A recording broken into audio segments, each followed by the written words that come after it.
नमस्कार दोस्तों, आपका मेरे इस YouTube चैनल पर बहुत बहुत स्वागत है। हमारा टॉपिक चल रहा था forms of cataloguing. Forms of cataloguing के दो टाइप्स हैं, फिजिकल फॉर्म ऑफ कैटलॉगिंग और inner form of library cataloguing. Physical form को भी आगे दो भागों में बांटा गया है। पहला है कन्वेंशनल फॉर्म और दूसरा है नॉन कन्वेंशनल फॉर्म, जिसमें से हमने कन्वेंशनल फॉर्म पढ़ लिया था। कन्वेंशनल यानी परंपरागत स्वरूप।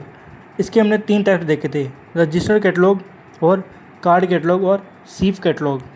इन तीनों के बारे में हमने पढ़ लिया था पूरी डिटेल से। आज हम पढ़ेंगे नॉन कन्वेंशनल फॉर्म यानी अपरंपरागत स्वरूप। आज की इस क्लास में हम सिर्फ नॉन कन्वेंशनल फॉर्म के बारे में ही पढ़ेंगे। Inner form of library catalogue के बारे में हम नेक्स्ट क्लास में पढ़ेंगे। तो हम शुरू करते हैं non conventional form of cataloguing के बारे में। इसे हिंदी में आंतरिक स्वरूप भी कहते हैं। इसे चार भागों में बांटा गया है। पहला है विजुअल फॉर्म, दूसरा है माइक्रो फॉर्म कैटलॉगिंग, तीसरा है मशीन रीडेबल कैटलॉगिंग और चौथा है ओपेक। इन चारों के बारे में हम एक एक करके पढ़ेंगे। तो सबसे पहले पढ़ेंगे हम विजिबल फॉर्म ऑफ कैटलॉगिंग के बारे में।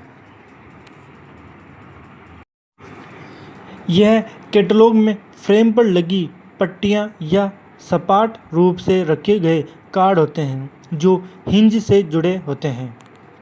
ये क्या होता है, जो कैटलॉग होता है उसमें जो फ्रेम होती है उस पर लगी पट्टियां या सपाट रूप से रखे गए कार्ड होते हैं ये, और जो किससे जुड़े होते हैं, ये हिंज से जुड़े होते हैं। आगे देखते हैं। ये इस प्रकार से व्यवस्थित होते हैं जिससे प्रत्येक का शीर्षक आसानी से दिखाई दे। मतलब ये इस प्रकार से व्यवस्थित किए जाते हैं ताकि जो शीर्षक होता है वो आसानी से दिखाई दे हमें। इसकी साइज़ होती है 12.5 × 20 सेंटीमीटर, ये इसकी साइज़ है।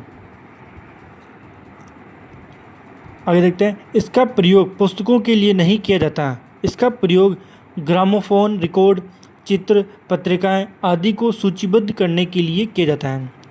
मतलब जो विजिबल फॉर्म है, जो विजिबल फॉर्म कैटलॉगिंग है, इसका प्रयोग किसके लिए किया जाता है, ग्रामोफोन, रिकॉर्ड, चित्र, पत्रिकाएं आदि को सूचीबद्ध करने के लिए यानी व्यवस्थित करने के लिए किया जाता है।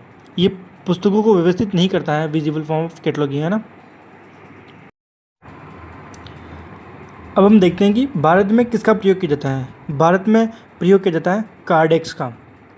जो कार्डेक्स है इसका निर्माण Remington Rand of India Limited ने किया था। ये दो कार्ड सिस्टम का उदाहरण है, यानी जो 2 कार्ड सिस्टम होता है ये उसका उदाहरण है। पहला इसमें होता है टॉप कार्ड और दूसरा होता है बॉटम कार्ड।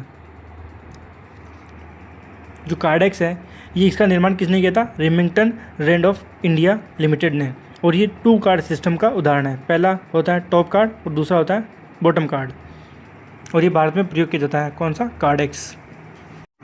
तो जो विजिबल फॉर्म होता है ये क्या होता है, ये फ्रेम पर लगी पट्टियां या सपाट रूप से रखे गए कार्ड होते हैं जो हिंज से जुड़े होते हैं, और ये इस प्रकार से व्यवस्थित होते हैं जिससे कि जो शीर्षक होता है वो आसानी से दिखाई दे।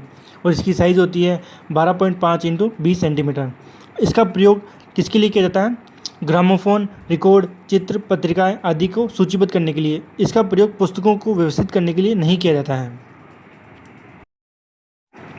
अब हम दूसरा टाइप देखते हैं नॉन कन्वेंशनल फॉर्म का, जो कि है माइक्रो फॉर्म कैटलॉग, जिसे हिंदी के अंदर सूक्ष्म रूप सूची भी कहते हैं।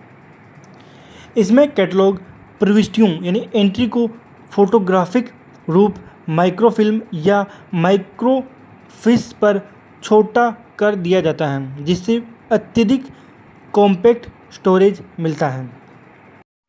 इसमें जो कैटलॉग एंट्री होती है उसको फोटोग्राफिक रूप माइक्रोफिल्म या माइक्रोफिश पर छोटा कर दिया जाता है, जिससे जो अत्यधिक कॉम्पैक्ट स्टोरेज मिलता है हमें।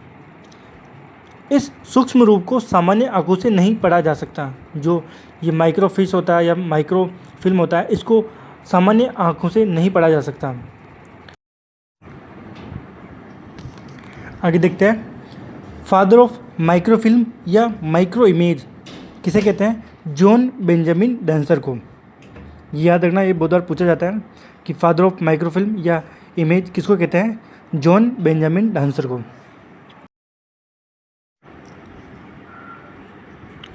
माइक्रो इमेज या माइक्रो फिल्म को पढ़ने के लिए माइक्रो रीडर का प्रयोग करते हैं। जो माइक्रो इमेज और माइक्रो फिल्म होते हैं उसको पढ़ने के लिए किसका प्रयोग किया जाता है? माइक्रो रीडर का प्रयोग किया जाता है। जो माइक्रोफॉर्म है ये 3 प्रकार का है। पहला है माइक्रोफिल्म, दूसरा है माइक्रो कार्ड, तीसरा है माइक्रोफिश। तो माइक्रोफॉर्म के कितने प्रकार हो गए? 3 प्रकार। पहला है माइक्रोफिल्म, दूसरा है माइक्रो कार्ड और तीसरा हो गया माइक्रोफिश। जो माइक्रोफॉर्म ऑफ कैटलॉग है इसका प्रयोग बड़े पुस्तकालयों में किया जाता है, मतलब छोटे पुस्तकालयों में भी किया जाता है, परंतु ज़्यादातर प्रयोग इसका बड़े पुस्तकालयों में ही किया जाता है। माइक्रोफॉर्म ऑफ कैटलॉग यहाँ पर हमारा कंप्लीट होता है। इसमें हमने पढ़ा था कि इसमें कैटलॉग एंट्रियों को फोटोग्राफिक रूप यानी माइक्रोफॉर्म या माइक्रोफिश पर छोटा कर दिया जाता है, जिससे अत्यधिक कॉम्पैक्ट स्टोरेज मिलता है हमें। इसमें जो सूक्ष्म रूप होता है उसको हम सामान्य आंखों से नहीं पढ़ सकते हैं। और जो फादर ऑफ माइक्रोफिल्म या माइक्रो इमेज किसको कहते हैं? जॉन बेंजामिन डांसर को। माइक्रोफिल्म या माइक्रो इमेज को पढ़ने के लिए किसका प्रयोग किया जाता है? माइक्रो रीडर का प्रयोग किया जाता है।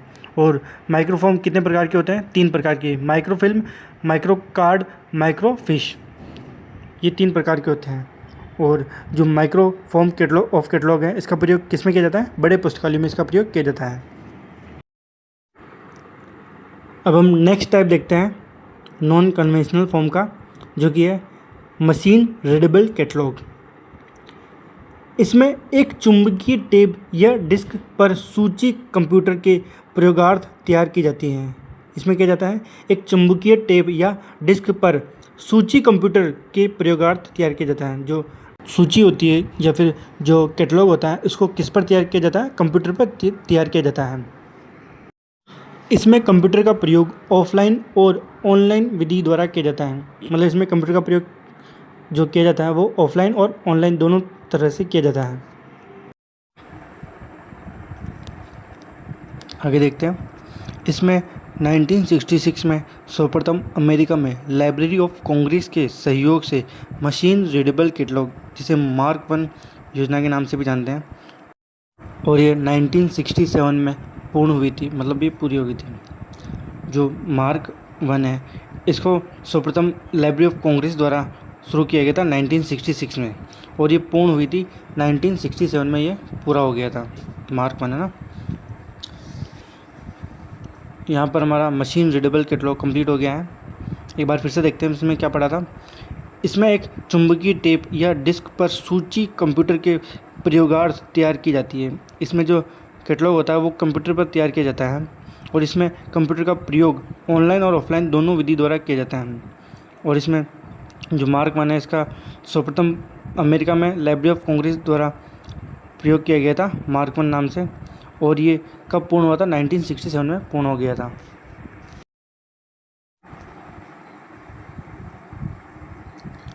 अब हम नॉन कन्वेंशनल फॉर्म का चौथा टाइप देखते हैं, जो कि है ओपेक। इसका पूरा नाम है ऑनलाइन पब्लिक एक्सेस कैटलॉग। ये सूची यानी कैटलॉग का नवीनतम रूप है। जो ओपेक है ये कैटलॉग का नवीनतम रूप है। इसमें पुस्तकालय में उपलब्ध सॉफ्टवेयर की सहायता से ग्रंथों की सूची यानी कंप्यूटर पर तैयार की जाती हैं। इसमें जो पुस्तकालय होते हैं उसमें जो उपलब्ध सॉफ्टवेयर हैं उसकी सहायता से ग्रंथों की जो कैटलॉग होता है ग्रंथों का, उसको कंप्यूटर पर तैयार किया जाता है। और जो पहला ओपेक है वो ओहायो स्टेट लाइब्रेरी के लिए तैयार किया गया था। ये बहुत इंपॉर्टेंट क्वेश्चन है। जो पहला ओपेक है ये किसके लिए तैयार किया गया था? ओहायो स्टेट लाइब्रेरी के लिए तैयार किया गया था। इसे real time interactive retrieval system और रियल टाइम एक्सेस भी कहते हैं। ये बहुत इम्पोर्टेंट है, आप इसे याद रखना कि जो ओपेक है इसे real time interactive retrieval system और रियल टाइम एक्सेस भी कहते हैं। ये बहुत इंपॉर्टेंट है, एग्ज़ाम में बहुत बार पूछा जाता है। आगे देखते हैं। ये सेवा पाठक के लिए किसी समय कभी भी उपलब्ध होती हैं। जो ओपेक है ये ऑनलाइन पब्लिक एक्सेस कैटलॉग, ये कहीं से भी और कभी भी हमारे लिए उपलब्ध हो सकती हैं पाठक के लिए।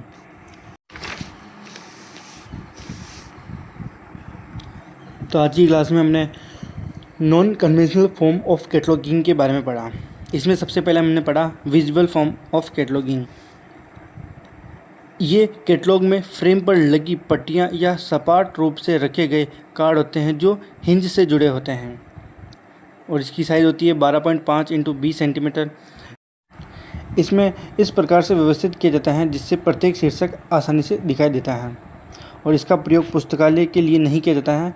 इसका प्रयोग ग्रामोफोन, रिकॉर्ड, चित्र, पत्रिकाएँ आदि को सूचीबद्ध करने के लिए, यानी उनको व्यवस्थित करने के लिए इसका प्रयोग किया जाता है। भारत में इसका प्रयोग कार्डेक्स के द्वारा किया जाता है। कार्डेक्स का निर्माण किसने किया था? Remington Rand of India Limited द्वारा, और ये 2 कार्ड सिस्टम का उदाहरण है। इसमें एक कार्ड होता है टॉप कार्ड और दूसरा होता है bottom card.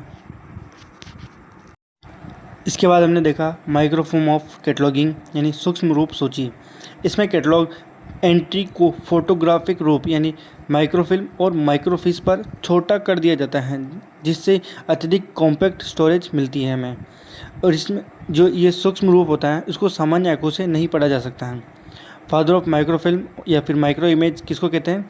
John Benjamin denser को। और माइक्रो इमेज और माइक्रो फिल्म को पढ़ने के लिए माइक्रो रीडर का प्रयोग किया जाता है। और जो माइक्रो फॉर्म ऑफ कैटलॉग हैं ये 3 प्रकार का है, माइक्रो फिल्म, माइक्रो कार्ड और माइक्रो फिश।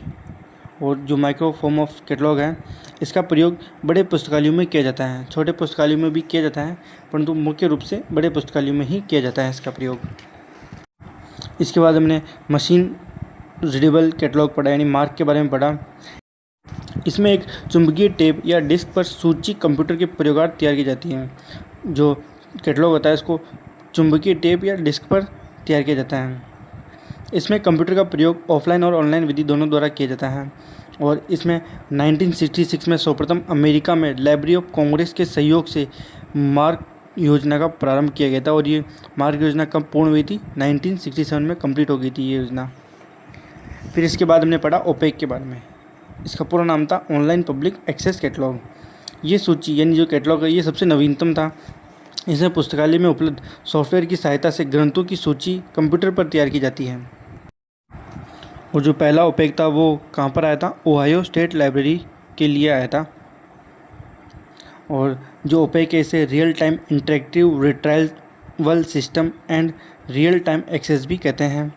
और ये सेवा पाठक के लिए किसी भी समय कभी भी उपलब्ध होती है, क्योंकि ये ऑनलाइन होती है तो हम इसे कहीं से भी और कभी भी इस्तेमाल कर सकते हैं।